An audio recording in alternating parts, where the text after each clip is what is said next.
सांग सबू तो सैला आम क्लब रे पताका उत्तोलन करियो कि अरे सरपंच आसिले 15-20 हजार टका दबो। सरपंच कौन मु एमएलए को डाकिबि 30,000 दबो। एमएलए सरपंच को दरकार छकरे हमर मद काउंटर वाला से 50,000 दबो। हां सांग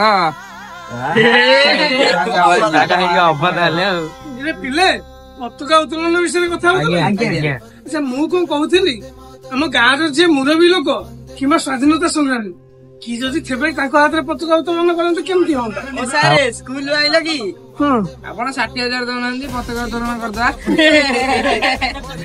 ए पिला माने सार तो ठीक कहउछंती उत्तोलन पई तम गाँव रो मुरबी किंबा देशभक्त को डाक पताका उत्तोलन कले केते भल लागिवो। गोटे मास्टर ज्ञान पेलुला हाथ कटा भी आसिलानी हम ज्ञान पेली तोर तो हाथ नहीं आसनु उड़े देबु जातीय पताका एमनर सहित बढ़ी निज ओजन कमेवा अपेक्षा आसन